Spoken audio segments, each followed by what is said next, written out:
할렐루야.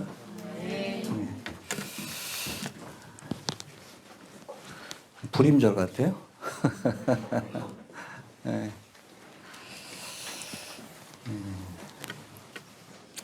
그래도 하나님이 대한민국을 사랑하시는 것 같죠? 네. 시편 1편의 말씀처럼 우리 믿음의 사람들은 항상 어디가 이익되는 자리인가 그거를 살피는 것이 아니라 무엇이 옳은 길인가를 살펴야 합니다. 아무리 이익이 돼도 악인과 함께하는 자는 하나님이 기뻐하지 않으시고 심판하십니다.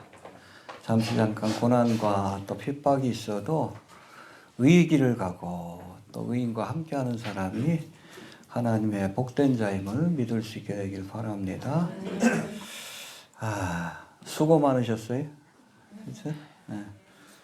우리 지난 주일날 그 삼겹살을 먹었는데 먹고 기도 많이 하신 것 같아요. 화요일날 발표 나는 거 보고 깜짝 놀랐어. 이야, 진작 먹을 걸. 오늘 또 먹습니다. 오늘은 정말 축하하는 의미에서 통돼지를 삶고 싶은데 여건상 안 되고 대신 뭐 삼겹살로 대신하겠습니다. 기뻐해도 돼요. 제가 보기에는 지난 3년 동안은 영적인 싸움이에요. 우리가 정치적으로 우리가 보수를 지지할 수 있고 진보를 지지할 수도 있지만 그 문제가 아니에요.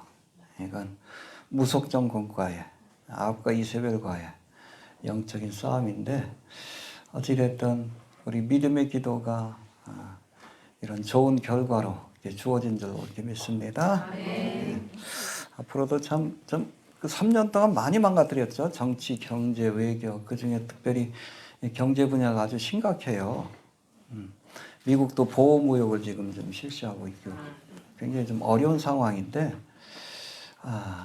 좀 좋은 지도자가 좀 뽑혀서 딴 건 몰라도 이 경제적인 문제가 해결돼야 민생이 우리가 해결이 돼야 그렇잖아요. 우리 교회도 좀 장사하시는 분들 장사하다가 또 문을 닫은 분들도 계시고 어려움을 겪는 분들도 계시는데 경제가 좀 안정이 돼서 좀 우리가 평안한 가운데 신앙생활하고 나라 걱정하지 않고 우리가 복음 전파하는 일에만 전심할 수 있도록 기도 많이 해주시길 바랍니다. 자, 해봅시다. 어린아이와 부자. 오늘 본문은 지난 시간에 살펴본 말씀에 이어서 예수님이 요단강 건너편 베레아 지역입니다. 베레아 지역을 지나서 이제 마지막으로 예루살렘으로 길을 가시면서 예루살렘에 왜 가시는 거예요? 십자가를 지기 위해 가시는 겁니다.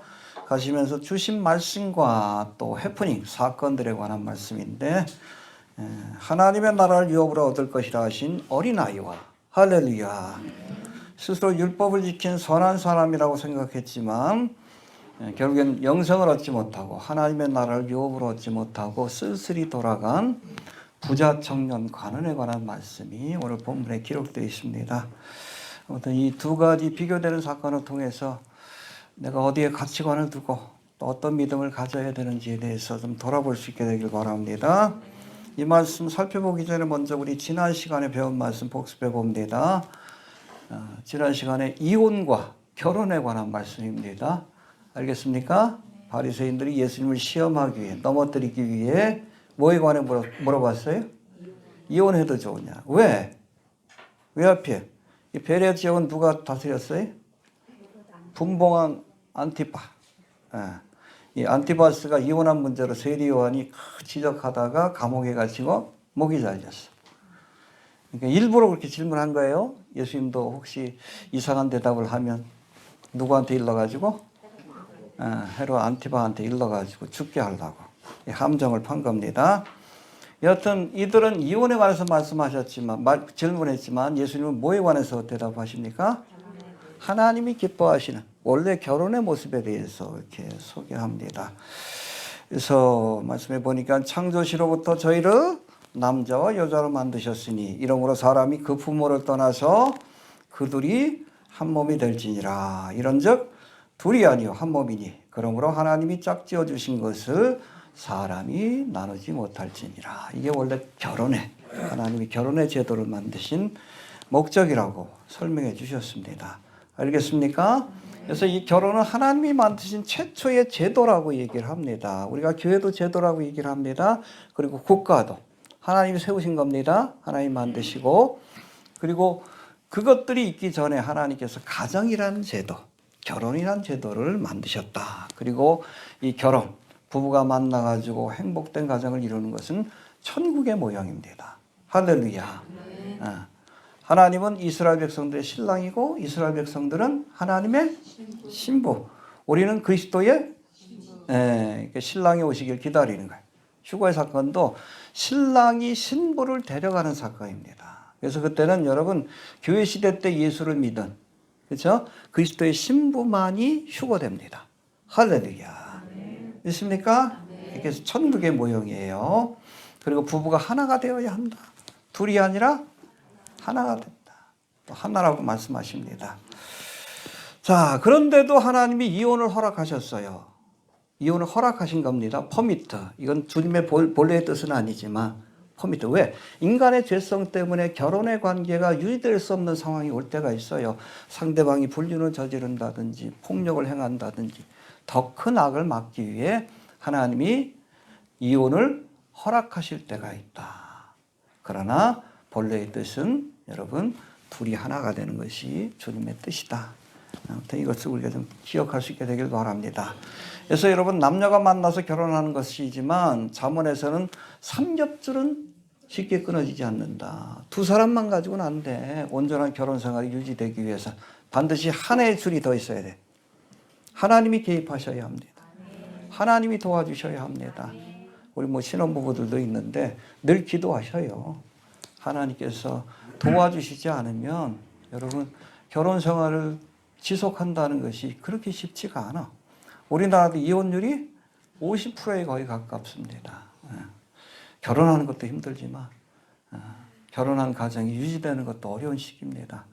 주님께서 지켜주셔서 우리의 가정이 삼겹줄처럼 끊어지지 않고 주님 오시는 그날까지 이어질 수 있도록 기도해 주시길 바랍니다. 자, 오늘 본문 들어갑니다. 13절 봅시다. 시작. 사람들이 예수의 만져 주심을 바라고 어린아이들을 데리고 예, 이제 예수님이 베레아 지역, 제가 보기엔 처음 가시는 것 같은데 이 지역을 지나신다는 소문을 들으니까 그 지역에 살던 부모들이 누굴 데리고 왔어? 해봅시다. 어린아이들을 데리고 와. 왜 데리고 왔어요? 예수의 만져주심, 안수해 주시고 축복해 주시기를 바라면서. 이게 여러분 사실은 유대인의 풍습입니다. 어떤 명망 있는 랍비가 있으면 찾아가 가지고 아이들에게 축복을 받게 하는 것이 유대인의 풍습이에요. 근데 마침 예수님이 베레아 지역을 지난다고 하시니까 그 지역에 살던 부모들이 애들을 데리고 와서 만져주심, 안수하고 축복해 주시기를 그렇게 바랬다는 겁니다. 할렐루야. 믿습니까? 여튼 이런 뜻을 갖고 나왔는데 이 제자들은, 그 옆에 있던 제자들은 이것을 말리며 꾸짖었다라고 이렇게 말씀합니다. 해봅시다. 이를 말리고 꾸짖거늘. 그렇죠. 예수님의 마음하고 좀 다르게. 그렇죠? 근데 당시에 여러분, 우리나라도 그랬지만 조선시대까지만 해도 이 어린아이들을 천시하는 경향이 있었어요. 그냥 완성되지 않은 인간이다. 그렇게 보통들 생각했습니다. 특히 율법적인 종교적인 관점에서는 하나님의 말씀도 알지 못하고 지키지도 못하는 아주 미성숙하고 부족하고 완성되지 않은 존재다. 그렇죠. 우리나라에서도 그랬습니다. 근데 이 어린아이 인권을 위해서 최초로 일한 사람이 누구예요? 소파 방정환. 소파가 뭔지 모르겠는데. 어린이라는 용어 자체를 누가 만들었습니까? 방정환이 만든 용어예요. 그래서 젊은이한테는 젊은이라는 용어가 있고, 늙은 사람한테 애들은 그냥 안 불렀어. 그냥, 야, 쟤야, 개똥아, 뭐 이렇게. 그냥 소년, 소녀.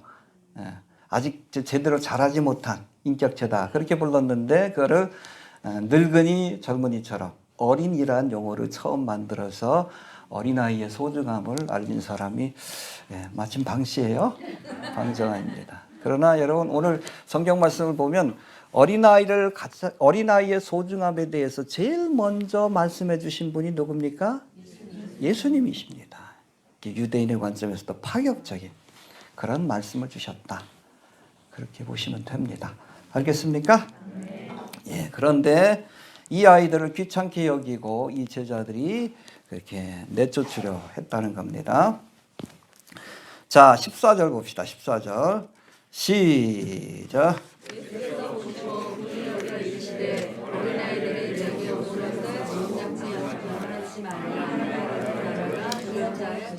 할렐루야. 굳이 저 내쫓으려고 그러니까 예수님 화를 내셨어요.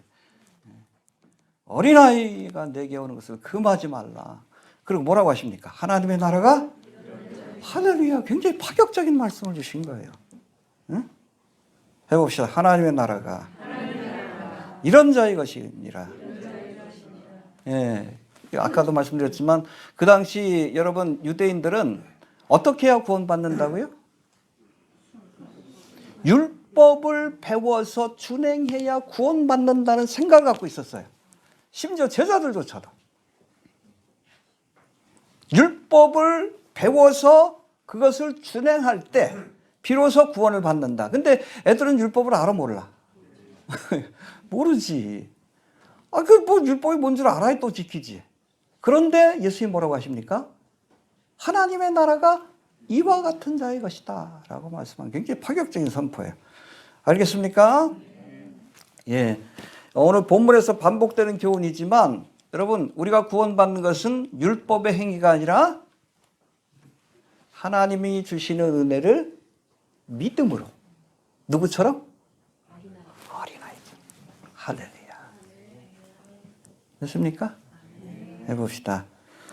율법의 행위가 아니라 믿음으로.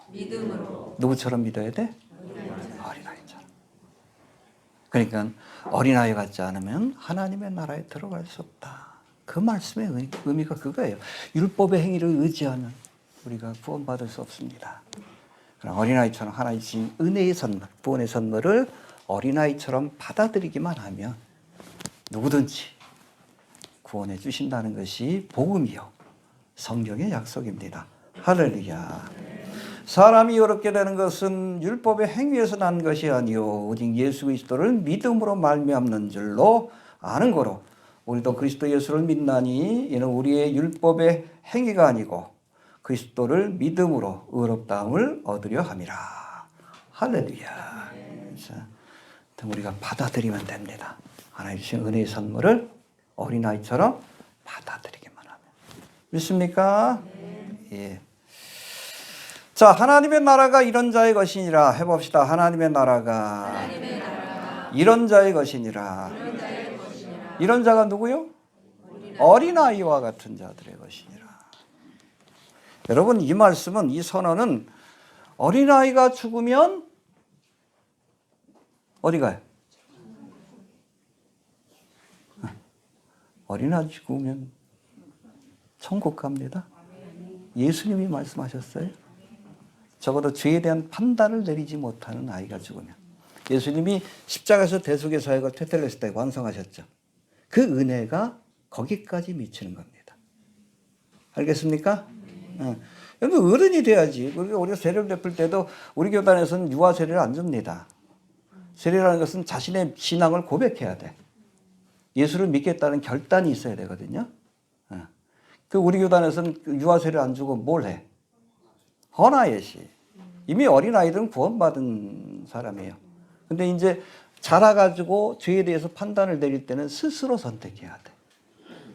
그래서 권하식을 할 때는 어린아이의 믿음을 묻는 게 아니에요. 믿음이 뭔지도 모르는데 뭘 알고 있어? 누구의 믿음을 묻는 거예요? 부모에게. 이 아이를 하나님의 자녀로 키우겠습니까? 그래서 헌화식을 하는 거예요. 유아 세례가 아니라. 이해가 됩니까?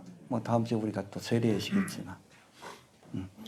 어찌됐든 예수님의 그 구속의 은혜가 죄의 판단을 내리지 못하는 어린아이들에게까지 미친다. 그래서 많은 사람들이 휴가 사건 때 어린아이들이 그렇게 사라지는 것으로 이렇게 묘사합니다. 심지어 뱃속에 있는 아이들도.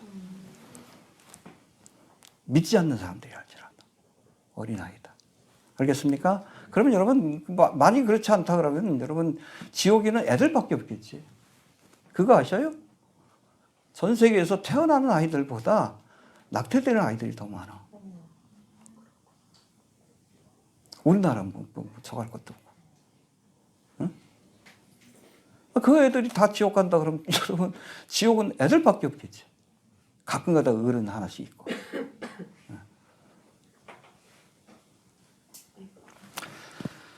자, 죄의 판단을 내리지 못하는 아이들은 죽으면 어디 간다? 천국에 간다. 바로 주님의 말씀을 통해서 확인할 수 있고, 또 성경적으로도 우리가 어린아이가 죽으면 지옥이 아니라 천국에 간다는 사실을 알 수 있는 대표적인 사례가 있어요. 그것이 바로 다윗의 경우입니다. 다윗의 경우예요. 여러분 사무엘하 12장에 보면 이 다윗이 우리아의 아내 밧세바의 사이에서 이렇게 불륜을 저질러 가지고 애를 낳자. 근데 첫째 아이를 하나님이 치십니다. 그러니까 죽어요. 아니 병에 걸려. 중병에 걸리니까 이 다윗이 어떻게 합니까? 금식하며 기도했어요. 밤이 많도록. 며칠 동안? 7일 동안이라. 근데 밖에서 보니까 웅성웅성 소리가 들려. 다윗이 궁금해가지고 신하들한테 아이가 죽었느냐. 죽었다 그러지. 그렇잖아요.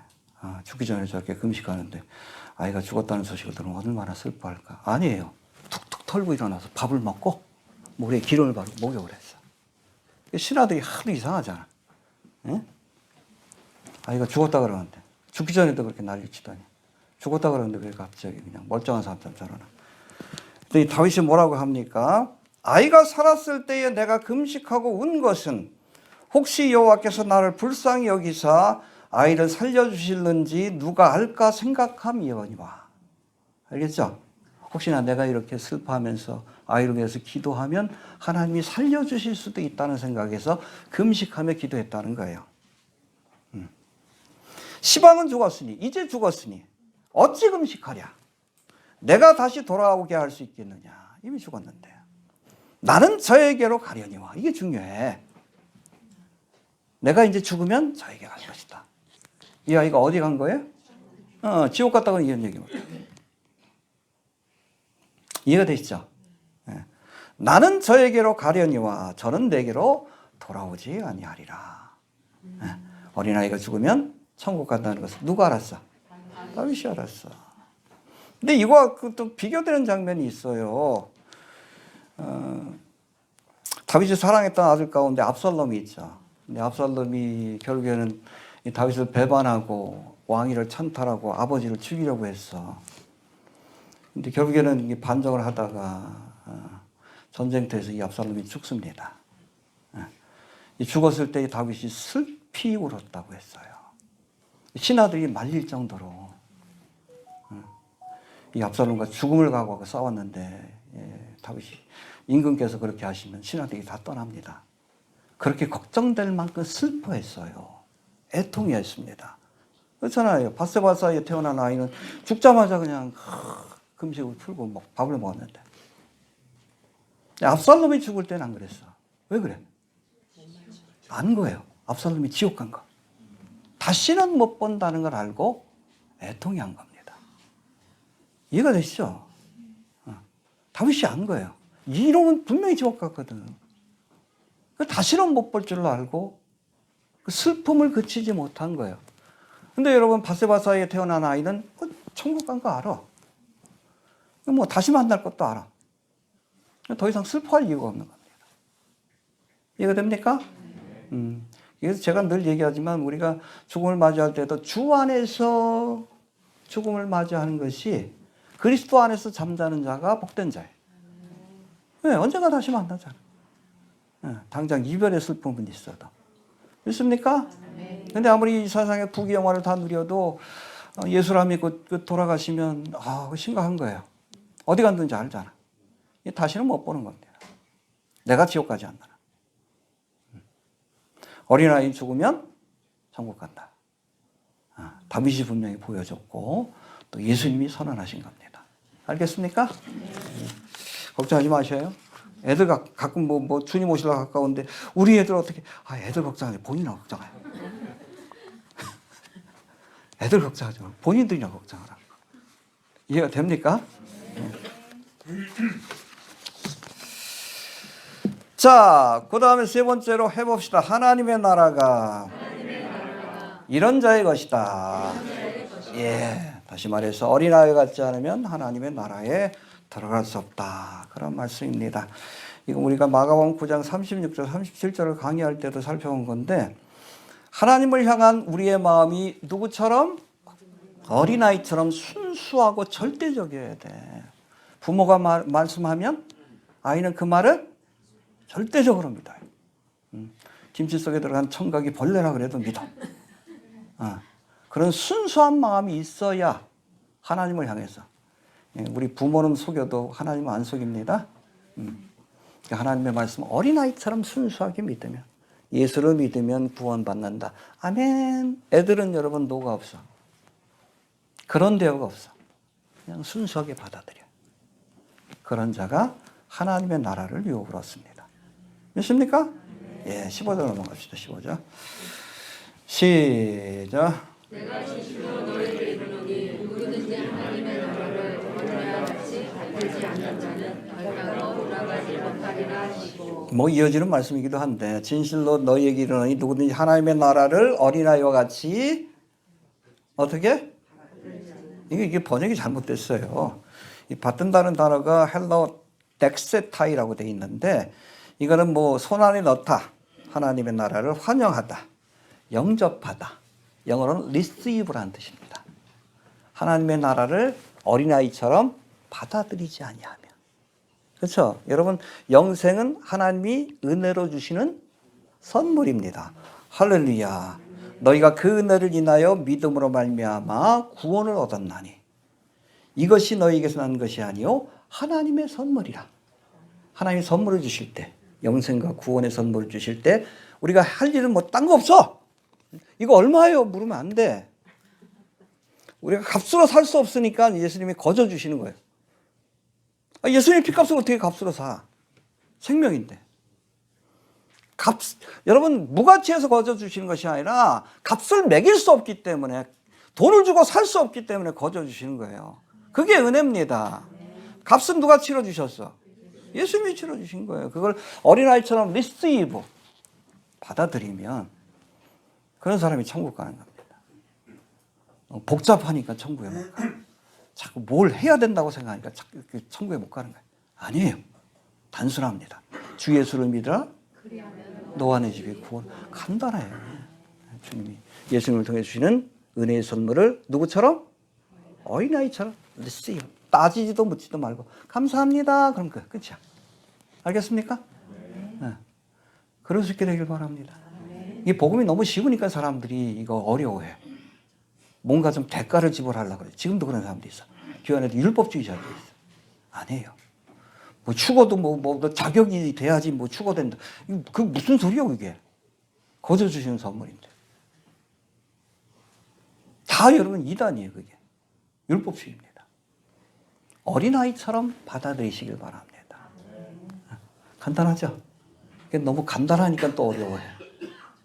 받아들이시게 되길 바랍니다. 자, 16절 봅시다.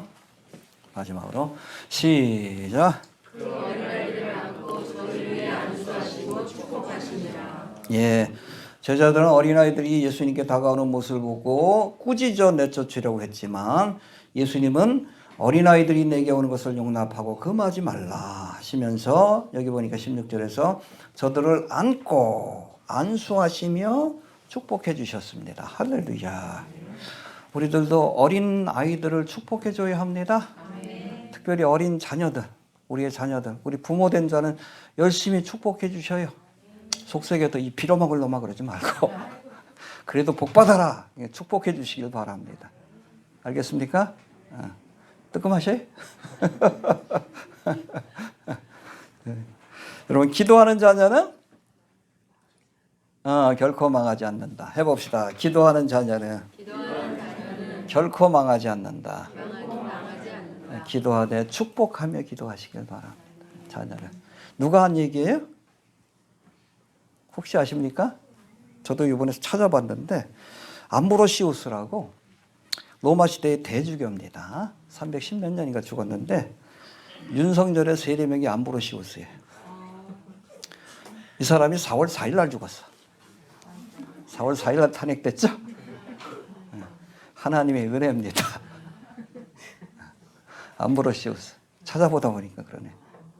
기도하는 자녀는 결코 망하지 않는다. 이 부모가 윤석열을 위해서 기도 안 한 것 같아. 그죠? 지금 멸망의 길을 가고 있죠. 이름만 암브로시우스인데. 하여튼 해봅시다. 기도하는 자녀는 결코 망하지 않는다. 기도 안 했으니까 이제 윤석열이 멸망의 길을 가는 거예요. 알겠습니까? 자, 이제는 17절부터 22절. 예수님이 이제 어린아이를 안고 축복의 말씀을 축복해 주셨는데 이 말씀에 이어지는 17절부터 22절까지는 또 다른 한 사람이 예수님 앞에 찾아와서 영생의 도리를 묻는 그런 장면이 이어집니다. 할렐루야. 흥미롭게도 뭐 결론적으로 보면 예수님 앞에 나온 어린아이들은 하나님의 나라가 이런 자의 것이니라는 말씀과 함께 영생의 복과 함께 축복을 받고 돌아갔지만 할렐루야. 이어지는 말씀에 등장하는 이 사람 부자 청년 관원이라고 소개되는데 이 사람은 그토록 얻기 원했던 영생을 얻지 못하고 슬픈 기색을 띠고 근심하며 돌아갔다라고 말씀하고 있습니다. 아주 상반되죠. 어린아이들은 하나님의 나라야. 그러니까 이런 자의 것이다 라는 말씀을 듣고 돌아갔는데 그야말로 영생을 얻기 원했던 이 청년은 그렇게 바라던 영생을 얻지 못하고 근심하며 돌아갔다. 그 차이점이 무엇인지 우리가 본문을 통해서 살펴봅니다. 17절 봅시다. 시작. 예수께서 길에 나가실새 한 사람이 달려와서 끌어안는 가운데 선하는 선생님이여 내가 무엇을 받아야 하는 얻으리이까. 예, 이제 예수님이 어린아이들을 축복하시고 또다시 길을 가실 때에 예루살렘으로 길을 가시는 겁니다. 한 사람이 달려와서 꿇어앉아 해봅시다. 한 사람이 달려와 꿇어앉아 예수님께 영생의 도리를 물었다라고 말씀합니다. 병행구절인 마태복음 9장 22절에는 이 사람을 청년이라고, 젊은입니다. 젊은 사람이에요. 이렇게 소개하고 있고 누가복음 18장 18절에서는 이 사람을 관원이라고, 룰러라고 이렇게 소개하고 있는데 이 관원이라는 단어가 영어로는 아르콘이라고 되어 있는데 이건 뭐 세 가지 의미가 있어요. 로마에서 임명한 관리를 이렇게 칭할 때도 아르콘이라고 하고 예수님 당시 산헤드린 공회죠. 70명에. 요즘으로 따지면 국회에 해당되는데 거기 회원도 아르콘, 관원이라고 표현하고 있고 회당마다 회당장이 있죠. 그러니까 회당장도 아르콘, 관원이라고 표현합니다. 셋 중에 뭔지는 몰라요. 구체적인 언급이 없기 때문에. 그러나 여러분 젊은 나이에 그렇죠?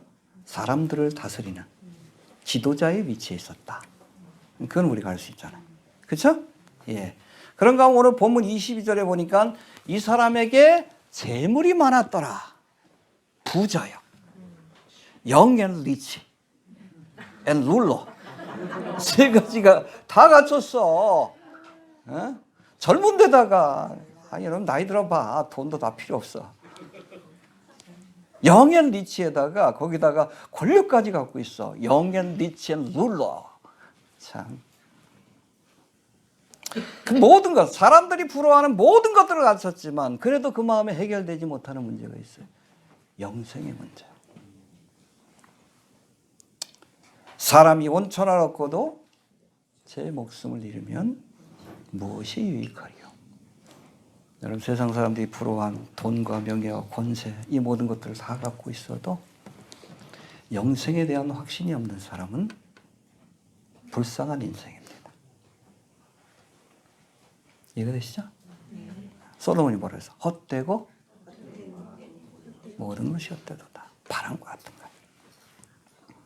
오늘 저기서 천국 갈 확신이 없다면 영앤 리치 앤 룰러 부러워할 필요가 없는 거예요. 알겠습니까? 어찌됐든 뭐 이 청년은 모든 걸 다 갖췄지만 그럼에도 불구하고 영생을 얻고자 하는 마음이 있었다. 그러니까 예수님이 사랑하신 거예요. 이해되시죠? 예. 자, 오늘 본문에 보면 이 부자 청년 관원이 영생의 도리를 묻기 위해 예수님 앞에 달려와서, 해봅시다. 달려와서 무릎을 꿇고 물었다. 예, 이 모습을 통해 부자 청년 관원의 지혜로움과 또 열정과 겸손함을 우리가 살펴볼 수 있는데, 먼저 영생의 도리를 묻기 위해 누구를 찾아왔습니까? 잘 찾아온 거예요. 할렐루야. 병이 나면 어디 가야 돼? 그렇죠. 의사를 찾아가야 돼. 급한 일이 생기면 119를 불러야지. 그렇죠? 도둑이 들면 경찰을 불러야 되는 거. 여러분, 영생의 도리를 얻기 원하면, 영생을 얻기 원하면 누구한테 가야 돼? 네, 예수님 뭐라고 해서 내가 곧 길이요 진리요 생명이다. 딴 데 찾아가면 안 돼. 부처 찾아가면 안 돼. 마음에서 찾아가면 안 돼. 예수님만이 우리에게 생명을 주시는, 왜? 영생을 주시는 분입니다. 적어도 이 부자 청년 관원은 영생을 얻기 위해 예수님을 찾는 지혜가 있었어요. 할렐루야. 잘 찾아온 겁니다. 여기까지는 좋아. 알겠습니까? 그런가 하면 두 번째, 오늘 본문에 보니까 이 부자 청년 관원은 영생의 도리를 묻기 위해 예수님께 달려왔다. 자, 베레아 지역을 지나간다 그러니까 소문 듣고 달려왔어. 열정이 있었던 거예요. 간절한 마음이 있었던 거예요. 그래야 됩니다. 우리도. 아, 영생 얻으면 좋지? 그러면 안 돼. 이거 아니면 내가 죽는다. 나를 간절히 찾고 찾는 자가 만날 것이다. 간절함이 있어야 합니다. 사모하는 영혼을 만족해 하시는 거예요. 줄이고 목마른 자에게 복이 있다고 했어요. 간절함이 있어야 하나님이 은혜를 주시는 거예요. 영생을 얻고자 하는 간절한 마음이 있어야, 예수님을 만나고자 하는 간절한 마음이 있어야 만나주시는 겁니다. 우리에게 좀 간절함이 있길 바랍니다. 돈 버는 데는 그렇게 간절한데 왜 예수님 찾는 데는 간절하지 못해? 간절함이 있길 바랍니다. 예, 또 세 번째로 이렇게 주님 앞에 달려나온 부자 청년 관원은 영생의 도리를 묻기 전에 예수님 앞에 어떻게 했어요? 꿇어 앉았다. 영어로 보면 그냥 kneeled라고 돼 있어요. 무릎을 꿇었다. 할렐루야. 겸손함이 있었어. 부족한 게 없잖아. 관원에다가, 부자에다가. 영양 리치 않는 누구인데. 꿀릴 거 하나도 없는데.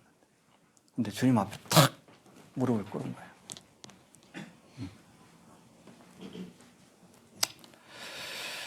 자, 21절에서는 이처럼 겸손하고 열정적이고 진지한 태도로 찾아와 영생의 도리를 물은 이 부자 청년 관원을 예수님이 사랑하셨다. 할렐루야. 사랑할 만하잖아요. 여기까지는 좋았던 겁니다. 해봅시다. 사랑하셨다. 네. 적어도 영생의 도리를 묻는 청년의 열정적인 태도만큼은 예수님이 사랑하실 만하셨다.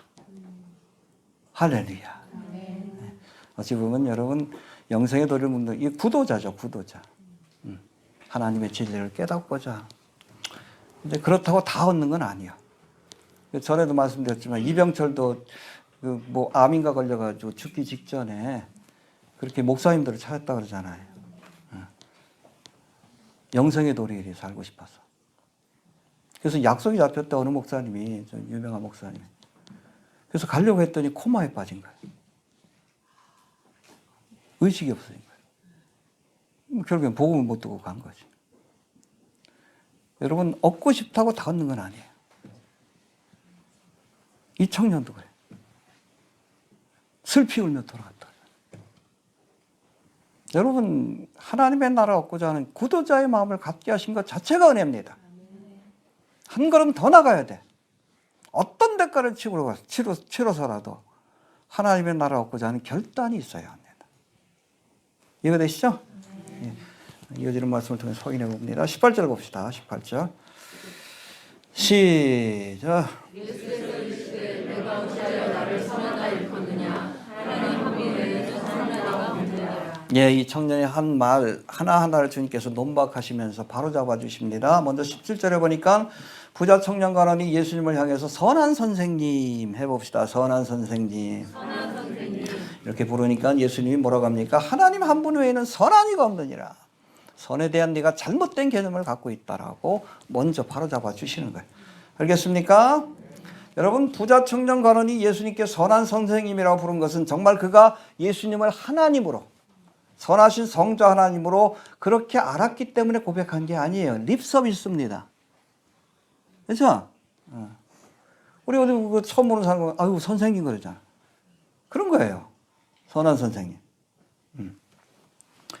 립 서비스라고 할 수 있는데 이 말을 들은 예수님은 선, 헬라어로 아가도스라고 되어 있는데 이 선에 대한 분명한 개념이 무엇인지를 먼저 가르쳐 주신 겁니다. 알겠습니까? 여러분, 부자 청년 관원이 생각하는 선은 상대적인 선입니다. 그래서 남들보다도 조금 더 의롭게 살고 또 남들보다도 조금 더 뭐 적선을 한다든지 자비를 베풀고 그거를 선이라고 여기는 거예요. 근데 유대인들은 그런 선으로 구원받는다는 착각을 했다는 겁니다. 이해되시죠? 네. 근데 예수님께서 뭐라고 합니까? 하나님 한 분 외에는 선한 자가 없다. 의인은 없나니? 네. 선행으로 구원받는다? 착각하지 마라. 의인은 없나니? 그렇죠. 선하신 하나님 보기엔 다 악한 자들이야.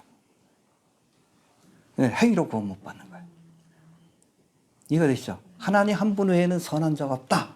너희들은 다 악이냐?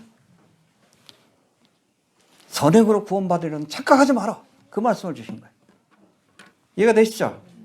예, 그 다음 19절 넘어갑니다. 19절. 시작. 너가 계명을 안 하니 살인하지 말라, 가늠하지 말라, 도적질하지 말라, 거짓 증거하지 말라, 속여질하지 말라, 내 부모를 공경하라 하였느니라. 예, 부자 청년 관원을 향해 하나님 한 분 외에는 선한 이가 없다. 선행으로 구원받지 못한다. 말씀하신 후에 내가 영생을 얻고자 하면 어떻게 해야 된다고요? 계명을 지키라 말씀한 거예요. 17절에서 부자 청년 관원이 내가 무엇을 하여야 17절 다시 봅시다. 17절 시작. 예수께서 들려갔을 때 한 사람이 달려와서 물어나는 가운데 선한 선생님이여 내가 무엇을 하여야 영생을 얻으리이까. 이 질문이 잘못됐어요. 이 부자 청년은 뭔가를 해야 영생을 얻는다고 생각해요. 이게 율법주의적인 태도예요. What? 무엇을 해야? 내가 무엇인가를 해야, 선한 일을 해야 구원받는다라고, 율법을 지키고 선한 일을 행해야 구원받는다라고 착각한 거예요. 뭐라고 질문해야 합니까?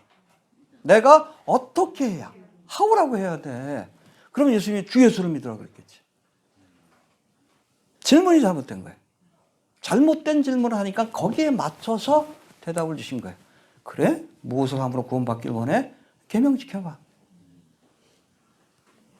이해가 됩니까? 질문을 잘해야 돼요.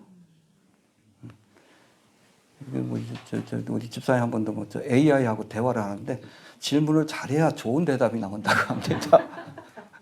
질문을 수준 낮게 하면 대답도 수준 낮게 나온대. 그 예수님한테 질문할 때도 질문을 잘해야 되는 거예요. 무엇을 하여야 그러면 안 돼. 어떻게 해야. 그러면 좋은 대답을 주셨겠지. 믿습니까? 네. 자, 질문에 맞춰서 대답을 주신 건데 문제는 그 어떤 사람도 하나님이 주신 계명들을 온전히 지킬 수 없다는 거예요. 해봅시다. 그 누구도 하나님이 주신 계명들을 온전히 지킬 수 없다. 알겠습니까? 네. 뭐 뒤에서 다시 설명하겠지만 사실 하나님께서 모세를 통해서 시내산에서 계명을 주실, 십계명을 주실 때도 이거 지켜서 구원받으라고 주신 게 아니에요. 왜 주신 거예요? 이걸 통해서 죄를 깨닫게 하라고. 그래서 여러분 십계명 준 게 아니라 뭘 또 주셨어? 성막의 모형도 그래서 성막을 짓게 하셨잖아. 여러분 십계명을 통해서 내가 죄인인 걸 깨달았으면 어디 가야 돼? 그렇죠. 성막은 여러분 처음부터 끝까지 작은 부분, 거기 노끈 하나도 예수 그리스도를 보여주고 있어요. 예수님의 대속의 은혜를. 내가 죄인임을 깨달아야 구세주의 필요성을 아는 거 아니에요. 내가 죄인이라는 사실을 깨달아야 예수님께 나아갈 것 아니에요. 예수님께로 인도하기 위해서 모학선생 아니에요. 갈라디아서의 표현들은. 율법을 주신 겁니다. 알겠습니까? 이걸 지켜서 구원받으라고 주신 게 아니에요. 누구도 이걸 온전히 지킬 수 없어요. 죄를 깨달으라고 주님께서 주신 겁니다. 그러므로 율법의 행위로 그의 앞에 의롭다 하심을 얻을 육체가 없나니 율을 깨달음이라. 죄를 깨닫게 하려고. 이게 거울이에요. 내 얼굴에 뭐가 지저분한 것이 묻어있고 내가 하나님 앞에 죄인이라는 것 하나님 보시기엔 아시지만 우리가 잘 몰라. 근데 여러분 율법이란 거울을 통해서 내가 죄인인 것을 깨닫게 되는 거예요. 그러면 어떻게 해? 성막을 찾는 거예요. 대속의 은혜를 구하는 겁니다. 그렇게 하려고, 그렇게 하라고 주님이 계명을 주시고 율법을 주신 거예요. 이해가 되십니까? 근데 계명을 지켰다. 이 청년의 마음속에 아직도 이 계명을 지킴으로 구원받는다는 착각을 하고 있는 거예요. 자, 20절 봅시다. 이어지는 말씀인데 시작. 예, 예수님이 무엇을 하여야 그러니까 그래 율법을 지켜라 계명을 지켜라 쭉 열고 하니까 뭐라고 해? 선생님이여 이것은 내가 어려서부터 다 지켰나이다. 유대인 사회에서는 어느 정도 나이가 들면 성인식 여자가 13세고 남자가 14세일 거예요. 그 나이가 되면 이때는 여러분 율법을 지키겠다는 서약을 합니다. 이때부터 율법을 지키고 배우고 지킬 의무가 주어져요. 그러니까 이때부터 내가 이 율법을 다 지켰다라고 얘기하는 거예요. 근데 여러분 율법을 온전히 지킬 수는 없어요. 형식적으로 지킨 것에 불과합니다. 여러분 산상수훈에서 예수님이 뭐라고 합니까? 내가 실제로 살인하지 않아도 남을 미워하는 마음만 가져도 이미 살인하였다. 여인을 향해 음욕을 품기만 해도 이미 간음하였다. 여러분 그런 기준에서 따질 때 여러분 하나님의 계명을 온전히 지킬 사람이 어디 있어? 우리가 하루에도 수십 번씩 살인죄를 저지르고 간음죄를 저지르는 거 아니에요?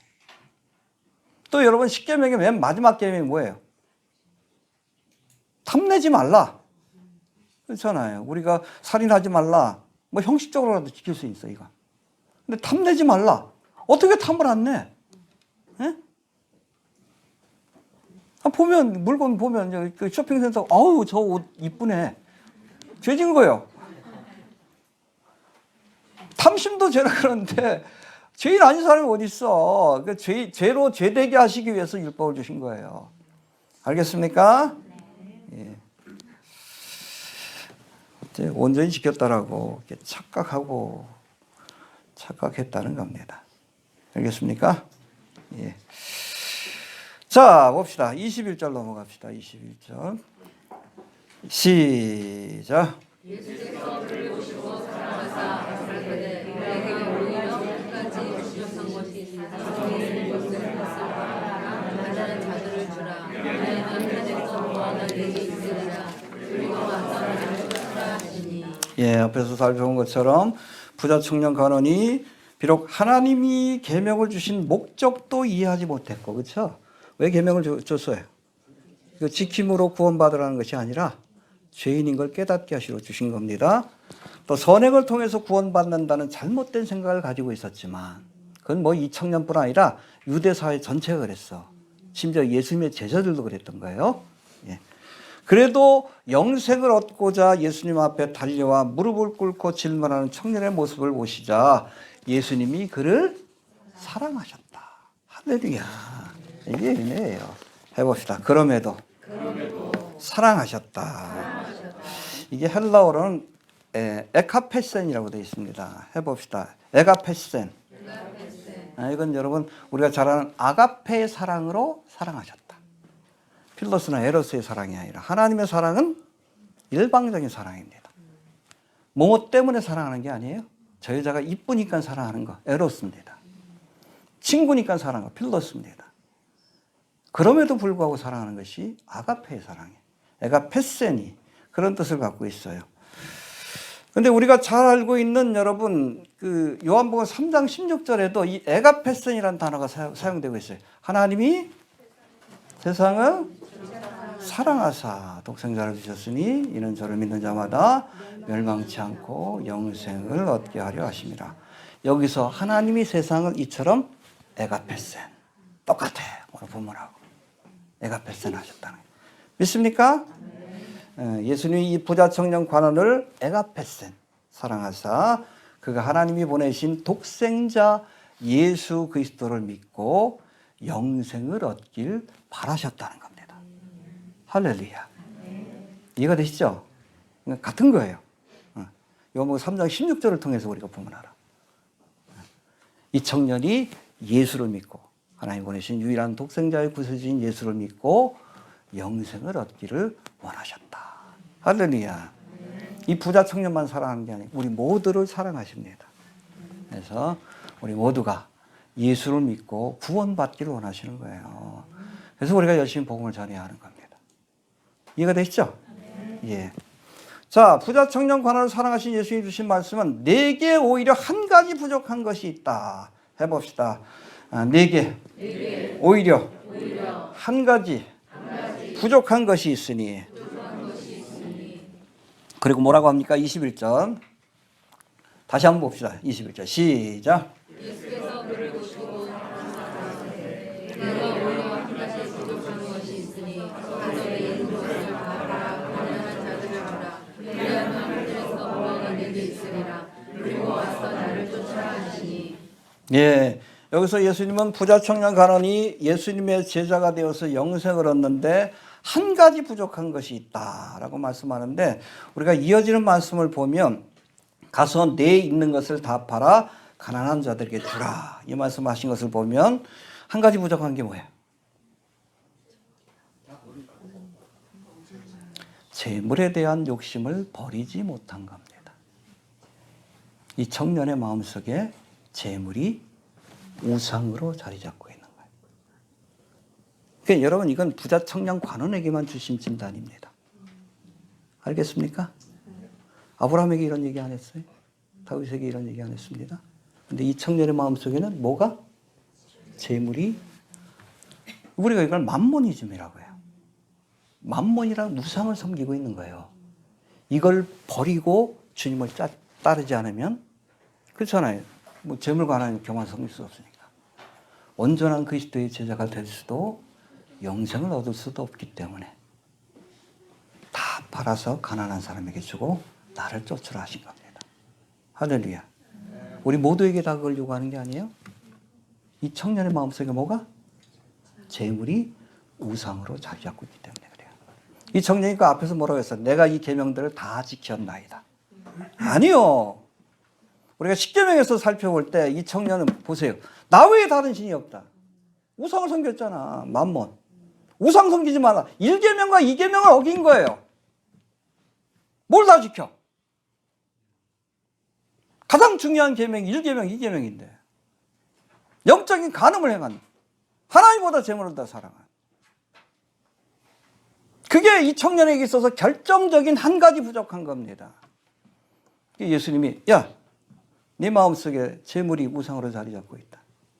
이거 팔아서 가난한 사람들에게 나눠주고 너는 나를 쫓아. 이 우상을 버리지 않으면 예수님을 쫓을 수 없다. 여러분 두 가지 신을 같이 섬길 수 없잖아.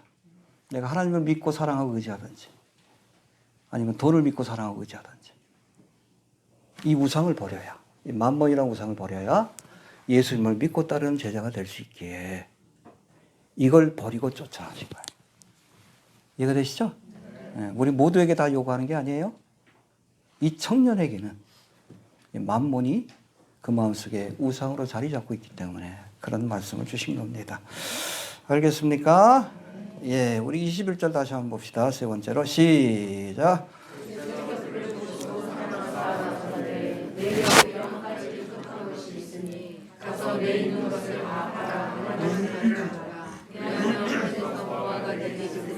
예. 할렐루야. 가서 내 있는 것을 다 팔아 가난한 사람들에게 주라. 그리하면 어떻게 해요? 하늘에서 보화가 내게 있으리라. 할렐루야. 우리가 돈을 벌어서 생활비로 사용하다 여윳돈이 생기면 뭐 합니까? 뭐 저축도 모르지만 보통 투자를 많이 하죠. 그래서 좀 나이 든 사람은 어디에 또 투자해? 부동산에 투자하죠. 요즘 부동산 가격이 떨어져서 난리 아니에요. 연끌해가지고 아파트 샀는데. 예. 보통은 좀 부동산에 투자하고 좀 젊은 사람들은 요즘 뭐 하는 줄 아세요? 주식 아니면 비트코인, 가상화폐. 예. 근데 이게 투자하다 보면 뭐 돈을 벌기도 하고 요즘처럼 뭐 잘못하면 주가 뚝 떨어져가지고 테슬라 많이 떨어졌던데 떨어질 땐 사야 돼. 하여튼 읽기도 하는데 여러분 잘 들으세요. 가장 안전하고 수익률이 높은 투자가 뭡니까? 천국에 투자하는.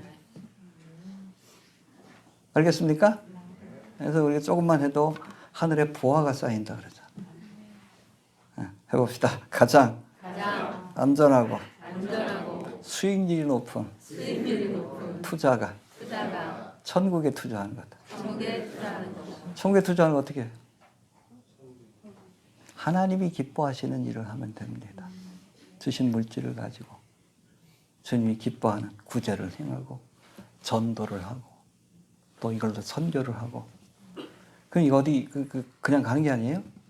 하늘의 보화로 쌓이게 된다라고 이렇게 말씀합니다. 이런 지혜가 있길 바랍니다. 이건 빵이 없어요. 투자금 여러분 날리는 일도 없습니다. 우리가 기억하지 못하는 것까지 기억하셔요.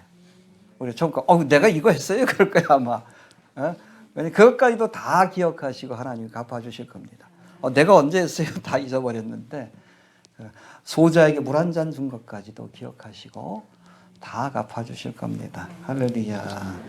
너희를 위하여 보물을 땅에 쌓아두지 말라. 거기는 좀과 동록이 해하며 도적이 구멍을 뚫고 도적질하느니라. 그렇죠? 투자금 다 날아가잖아 잘못하면. 그렇죠? 오직 너희를 위하여 보물을 하늘에 쌓아두라. 할렐루야. 거기는 좀이나 동록이 해하지 못하며 도적이 구멍을 뚫지도 못하고 도적질도 못하느니라. 네 보물이 있는 곳에 할렐루야. 그 말씀이 그렇게 연결되는 거예요. 여러분 우리가 천국에 투자하면 우리의 마음이 어디에? 그렇죠. 이 사람의 마음이 어디 있는지 알려면 그 사람이 어디에 돈을 쓰는지 보면 알아. 연애할 때 누구한테 돈을 써? 애인한테 쓰지. 왜? 마음이 거기가 있어. 자녀를 기를 때. 그렇죠. 마음이 거기가 있기 때문에. 천국에 마음이 있는 사람은 하나님의 나라를 위해서 돈을 쓰는 거예요. 이해되시죠? 이것이 바로 하늘의 보화를 쌓아두는 가장 확실한 방법이라는 것을 기억할 수 있게 되길 바랍니다. 근데 천국에 투자한 게 아무것도 없어. 가면 뭐 할 것도 없어. 보화도 없고 그러니까 개털 모자 쓰는 거예요. 구원은 받되 영광도 상급도 없는 부끄러운 구원이 될 거예요. 열심히 투자하셔요. 수익률이 좋습니다. 뭐 다음 주에 또 할 겁니다. 자, 마지막으로 22절 봅시다. 시작.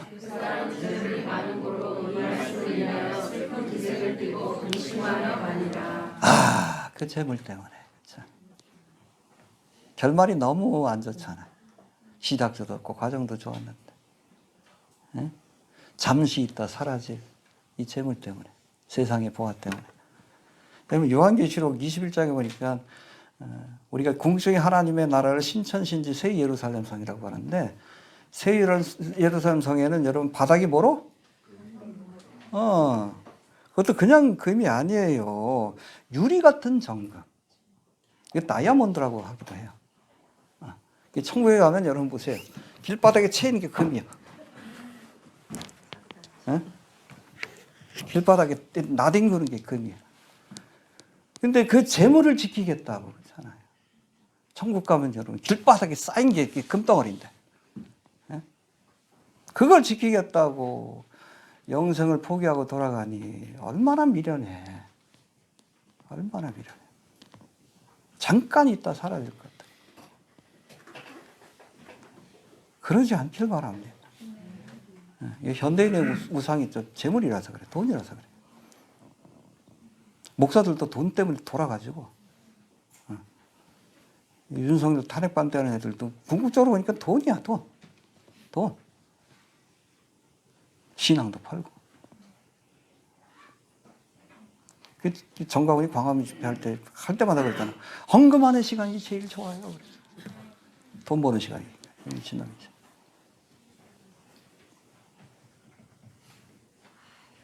돈 때문에 미치는 세상이지. 그러지 맙시다. 그냥 먹을 것과 입을 것이 있으면 자족하시고, 돈 때문에 미쳐가지고 예수를 버리는, 얼마나 미련합니까? 그 예수님 사랑하셨는데 그 열정을 사랑하시고 부족하지만 그럼에도 떠나가잖아. 그 돈 때문에. 뭐 이어지는 말씀 다음 주에 살펴보겠지만, 그러니까 부자가 천국 가기 힘들다.